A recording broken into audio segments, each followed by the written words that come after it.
There are 6 types of construction business systems, and if you want to grow, you need to know them all. But first, you need to understand that building systems is not complicated. You do not need a massive budget or amazing technical skills. If you think you don't need to build systems right now, you are wrong, because you don't grow and then build systems. You build systems, and that's how you grow. Hi, I'm Derek. I've helped construction companies generate over $30 million in total revenue and doubled the profits of 8 contractors. And in this video, I'll be breaking down all the different types of construction business systems, which types you need, and how you can implement them. Now, as far as marketing systems go, there are 3 main ones that I'm going to touch on. So the first one is email marketing. Email marketing, just sending out a monthly newsletter and having a few nurture emails after, a new lead comes in. Super powerful, helps make sure those referrals are nurtured, and also new people that maybe weren't referred, you're building trust with them. Next one is physical marketing. This, I like to call this like real world marketing. So this is having a wrap or logo on your vehicle. This is having signage at your properties to make sure that everybody knows exactly who it is and you're getting that free marketing when people are driving by. The last one I'm going to mention, as far as the types of systems for marketing, is content marketing. And this is a very broad field, but essentially you should be producing content as a company weekly at the minimum. So posts, blogs, podcasts, whatever it is, some sort of content. And then you can dissect it. You can use, a longer video for short videos, but you need to be putting out content that is relevant and insightful for your audience of clients. Kind of components of it, as far as software and operating procedures, is having a good solid website. Your website should function as your storefront online. And then you want a good CRM system. We have the Rapid Lead CRM. It provides email marketing, social media marketing, your pipelines, your automations. It's got a lot in there, QR codes, whatever you need. Just make sure that you have a CRM that's not your project management software, that it's specifically for marketing and lead generation, so you can keep track of everything that's going on. And then the last thing, as far as marketing, is your online advertising. So Google and Meta ads should have accounts with both, and ideally be doing both types of advertising. Google is great for people that have high intent. Meta ads are more about the people that are maybe thinking about it. But if you got a good nurture sequence and the email thing set up that I mentioned, you can get very cost-effective meta ads. But just getting more leads isn't enough to grow a company. You also need to get your sales in place and have a good sales process. And that leads us on to type number 2 of systems, is your sales systems. Now, sales systems are more about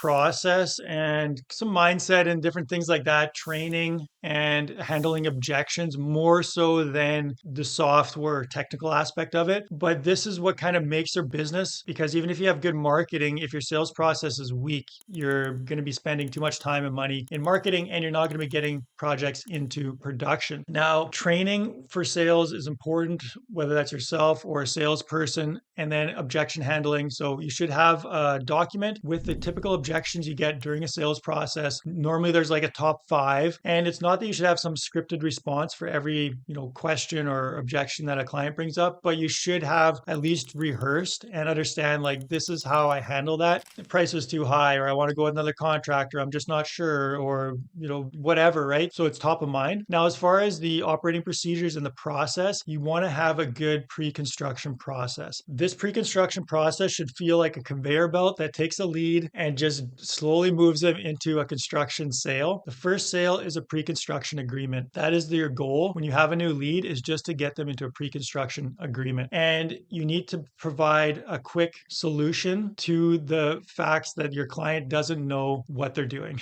There's a lot of unknowns that they need to solve, and you can solve that through your pre-construction agreement. So that way you can get paid to provide services to them. All that kind of stuff needs to be a dialed in process. So for the client, it just feels like the next logical step. So that's how you really get paid and your process for your sales. Now, as far as the technical aspect of it, you should have a pipeline. I like to have the sales pipeline in the project management software. Typically, the CRM system I mentioned earlier will handle the lead gen. And then when someone's kind of ready to make that next step, then that's when they go into project management software, and you've got your pipeline. So you can see, okay, we have got 10 people in pre-construction. That means we are going to be pretty busy in a couple of months. This is going to create a lull. So you can start to know what you need to do smooth before it becomes a problem, then you're going to want to move on to type number 3 of systems, which is your project management system. Project management systems are one of the areas where I find most contractors already are really strong at project management, but they don't know how to create the system or standardize it. So there's two main components as far as a system goes, is your project management software. This involves like having your schedules, communications with your workers, with your subs, with your clients. And then to help really dial in your project management is checklists. The two big types of checklists is a quality control checklist. So you should have quality control checklists for all of the stages of a project. And then you should have your standard project start and project closeout process checklist. So before a project starts, is all the selections done? Do we have everybody scheduled? Is material scheduled? Have we completed the final budget? Do we have final sign-offs? Whatever it may be, what is that checklist to make sure everything is 100% ready to go? Day one, you hit the ground and you just run with it and you move into a project with momentum. And then the closeout checklist. So this is how do we ensure that the closeout process is smooth, everybody's communicated with for deficiencies, whatever it may be. But all of that should be contained in a checklist. If you can handle those two things, your project management system is already running very well. The softwares and operating procedures that I recommend for these systems that we help implement with our clients is JobTread. So I like using JobTread, good solid system, as well as BuildExact. Either one of those are great. So that's more for residential as well as light commercial. If you are more of a heavy commercial civil contractor, larger builder, then look at JetBuild or Procore are typically two other softwares that are going to be better suited for larger builders or more commercial geared, GCs. Now, as far as implementing the systems, if you're thinking like, wow, like I've got some of this, but everything's still a mess and it's not nearly dialed in, you want to go in step-by-step sequence. Start at the top, do one section at a time. Don't try to do everything at once. It's just going to become a mess and your team is going to realize that and they're not going to want to use it. Now, before we move into type 4, if you want to grow your construction business by implementing modern systems, then click the first link in the description below to apply for our coaching programs. Almost all the contractors who have joined our coaching have doubled their revenue and increased their profit margins. Okay, moving on to type 4. These are time-saving systems. The two big ones that I'm going to break this down into is organization systems and automations. Organization comes down to your Google Drive folder setup, the way that you structure your SOPs. So all of these different systems, the more organized you can get, the more standardized that makes sense to your business, the faster your team can get things done and the more time and efficiency you're going to save across your company. The second one is automations. There are so many good automations that can save just small amounts of time, 5 seconds here, 30 seconds there. When you add them up, you can get hours back in your day through automations as well as your team, which makes them more efficient. As far as the software and the operating procedures that I like to use and implement with my clients is Google Drive. Having your folders and files structured. I like to have your shared folders, so Google Workspace, and then you've got your shared drive with shared folders, marketing, clients, projects, financials. So you've got maybe 5 to 6 top line folders, and then within each one subfolders, and within that, and then number your folders for the top line ones. And then as far as automations go, I like to use Zapier, which is an automation software. Zapier helps your different programs talk to each other. If something happens, like a new project is created in your project management software, now you can create folders in Google Drive through Zapier. So there's a lot of automations that you're probably doing, your admin team is doing, that can all be automated, at least 80 to 90% of it. And then there's just that, final human person to kind of double check and keep things on track. There's so much stuff that can be done with automations. Once you start setting up filters and automations and triggers, your business just kind of runs on autopilot in the background for a lot of the admin type of work. No contractor is strong without solid operations. A lot of contractors staying stressed, still firefighting, hardly getting any time to themselves because they lack proper operations. And that is type number 5 of systems, is your operating systems.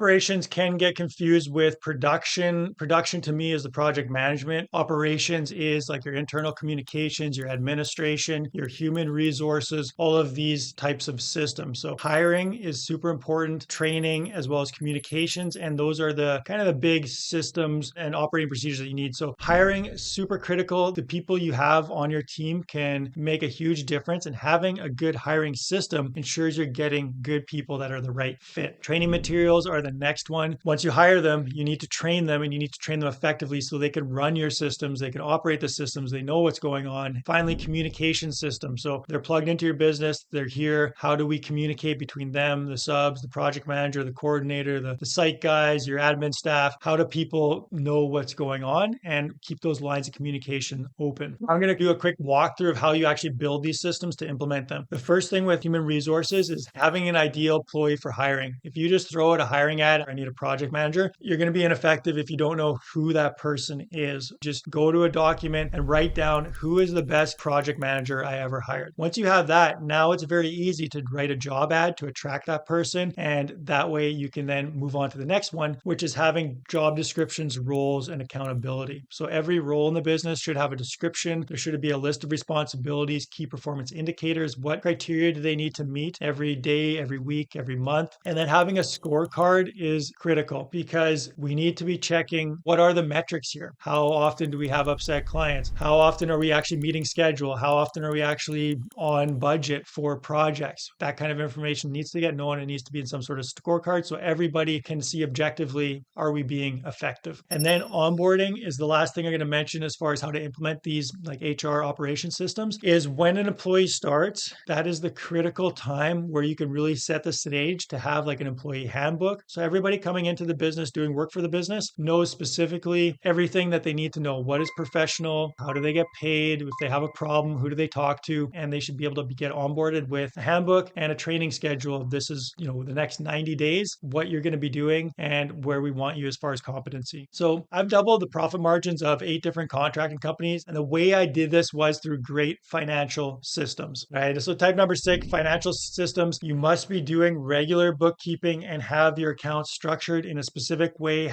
be having invoices go out, getting payments on time, cash flow and reporting, and financial management, job costing of projects. As far as the software and the operating procedures, I like to use QuickBooks. Most of my clients are on QuickBooks. Xero also is good and works. I like those two. There are others out there, but at the end of the day, having some good accounting software that integrates with your other software. So integration is very key. It should integrate with your project management software so that you can do proper job costing and you can have information going back and forth between jobs and financial expenses, invoicing, all of those types of things. The financial SOP, just like the project management SOP, one SOP for running the finances of your company, how to do invoicing, accounts receivable, accounts payable, reporting of financials, job costing, one document, one SOP for the financial management of your company. And then for implementation, invoicing from an estimate is very key. So you already did the estimate, you've already got the scope of work. Your client should be seeing the exact same thing on their invoice. So if you finished up the foundation, they should be seeing the same line items, the same amounts of money, whatever it shows on the estimate that they've been provided with, it should be showing on the invoice. So it's very clear to them. And we're always tracking what specifically on the project is completed, what have we invoiced for, what have we collected money for, and everything is working in sync. Also invoicing specifically ahead of time. So make sure you're setting your contracts up in a way that you're always being paid up front before work gets done on a project. The other 2 things to implement when it comes to financial systems is your bank account allocation. So I like to run an allocation of money that comes into the business. So you will have income account. Your income account is any money that comes into the business goes into one bank account. And then from that bank account, it gets allocated to about 4 different other bank accounts. So there should be a profit account. Typically about 5% goes to profit. Then you should have an owner's draw account or director's account. So maybe 10, 20%, whatever it may be for your business goes into the owner's account that gets distributed to the directors or you as the owner. And then you got your operating expenses, 60 to 75% of money coming into your business is going to go towards operations. Any expenses the business get from there, payroll, materials, subs, whatever. And then the final bank account is your taxes bank account. Do yourself a favor, get a tax bank account, and of all the money that comes in, put about whatever works for your business. You've got to figure out your own taxes, like as far as an allocation of revenue. Typically 5 to 10%, somewhere in there, will go to your tax account. Stress-free financial management just by allocating money properly in bank accounts. And the final thing I'll touch on for the financial system systems is your accounts receivable process. If you go to your accounting software and you look at all the past due invoices, anything over 30 days needs to be high priority. We need to get paid for that. The longer you let something slide, the more people are just not in a mood to pay it. And typically, people's financial situations don't get better after 30 days, they get worse. So if they haven't paid you and it's already quite far past the due date, make sure you're calling them, following up with them, telling them, hey, if you can't pay everything now, let's make it a payment plan, X, whatever, 5,000, 10,000 per week or 50,000 per week, whatever. And you should be there to work with them to help them get caught up, but don't let their problems become your problems. If you want to grow your business by building systems, then click the link in the description to apply to work with us, where we will build out all the systems in your business done for you. And if you want to learn how I scaled a construction company beyond 5 million, then watch this next video.